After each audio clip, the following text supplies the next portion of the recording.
안녕하세요. 로메이징 로아맘입니다.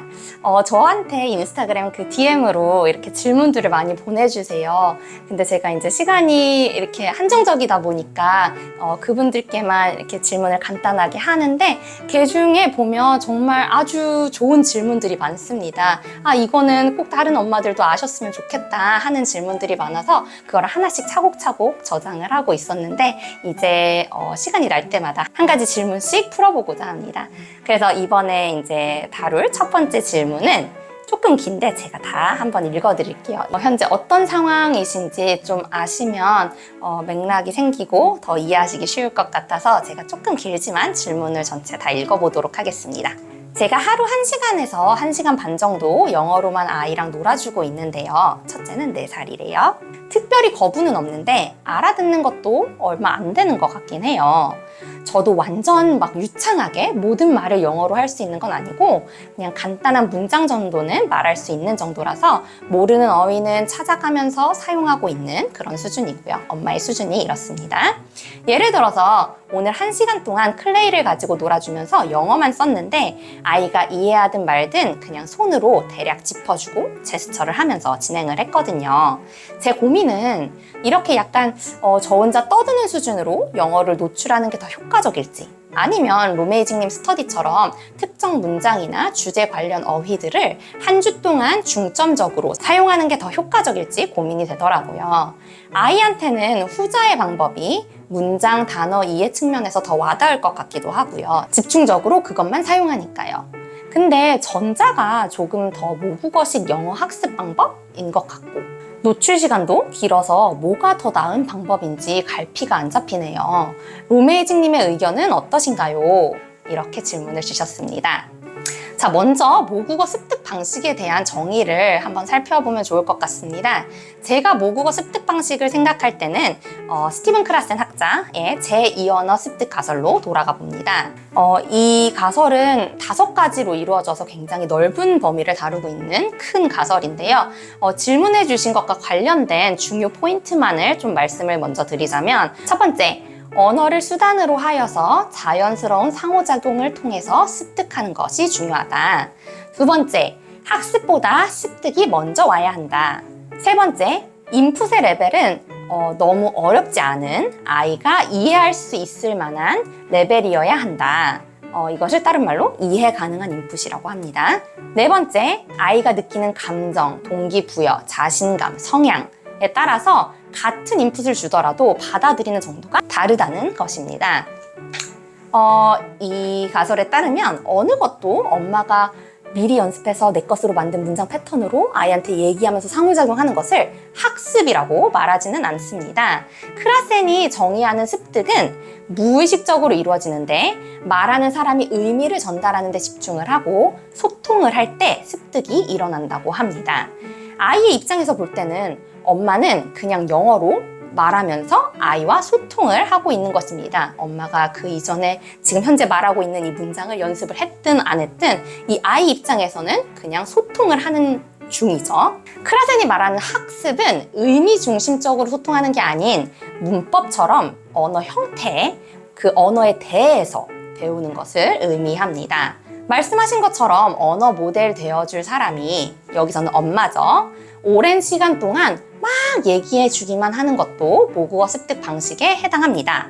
하지만 우리는 fluency에만 중점을 두면 안 되고 accuracy까지도 함께 생각을 해봐야 합니다. 예를 들어서 바디 랭귀지를 하면서 단어, 그리고 문법에 맞지 않는 표현들로만 1시간 동안 얘기해 주는 것도 사실 모국어 습득 방식에 해당합니다.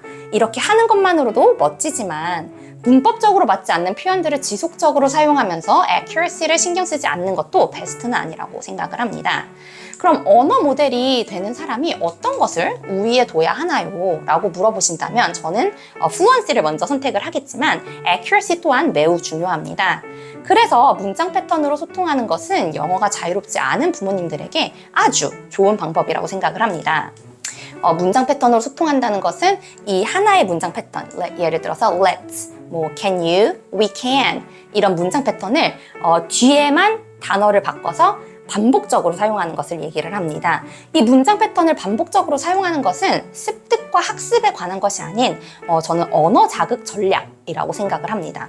그렇기 때문에 영어가 자유로운 분들 또한 전략적으로 아이들의 이해력과 발화를 유도하기 위해서 문장 패턴으로 얘기해도 좋다고 생각을 합니다. 저는 심지어 지금도 로이미에게 뭐 한국어, 영어 상관없이 한국어로 얘기를 할 때도 문장 패턴으로 얘기해 줄 때가 굉장히 많습니다. 한국어로 예를 들자면 이거는 토끼집이에요. 이건 양집이에요. 로이미 집은 어딨지? 엄마 집은 어딨지? 아빠 집은 어딨지? 이렇게 하나의 문장 패턴으로 얘기할 때가 많습니다. 그리고 이렇게 하면 며칠 있다가 로이미가 이 문장 패턴을 이해하고 말이 터지는 그 원령이라면 발화까지 함께 나오게 됩니다. 그렇다고 해서 계속 문장 패턴으로만 얘기하라는 뜻은 아닙니다.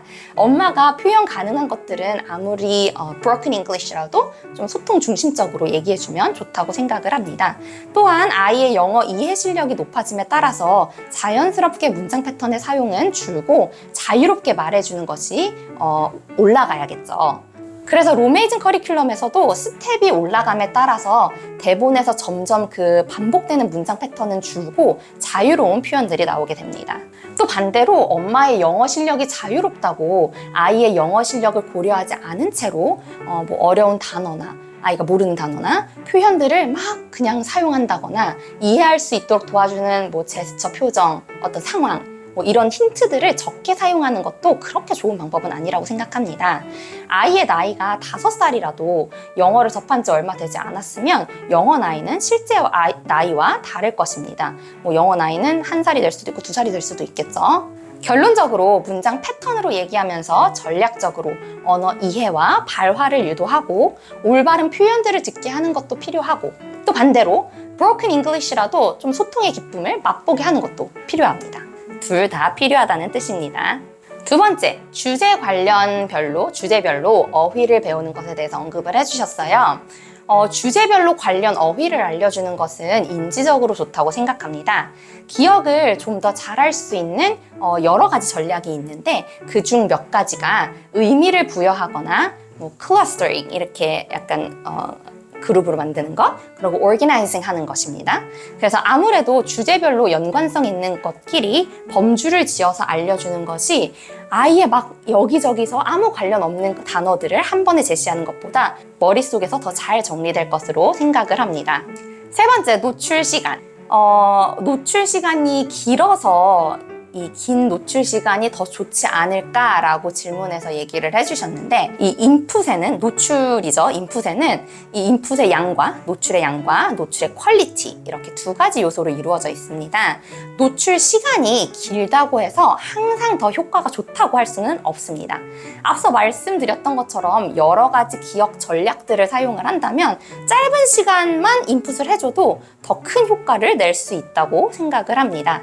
그래서 정리를 하자면 첫 번째, 문장 패턴으로 얘기를 해주는 것은 학습과 습득, 뭐 모국어 습득 방식 이런 거에 관련된 이슈가 아니고 문장 패턴으로 말해주는 것은 언어 습득 전략 중에 하나이다. 그렇기 때문에 이 전략을 사용해 주면서 아이에게 맞는 영어를 들려주고 반대로 아이와 어떤 표현이 틀리고 막 단어로만 얘기를 하더라도 이 영어로 소통의 기쁨을 맛보게 하고 이 두 가지가 둘 다 필요하다.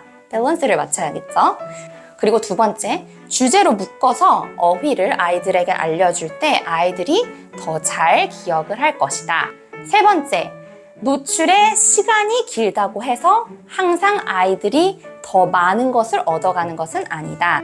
시간이 짧다고 하더라도 아이들이 잘 기억할 수 있는 어떤 전략들을 사용해서 아이들한테 인풋을 해주면 짧은 시간이라도 아이들이 더 많이 얻어가거나 더 잘 기억을 할 수 있다. 입니다. 아이들 학습이나 영어 습득, 뭐 언어 관련해서 궁금한 점이 있으시면 인스타그램 DM으로 또는 여기 댓글창에 남겨주시면 함께 고민해드리겠습니다. 네, 감사합니다. 바이!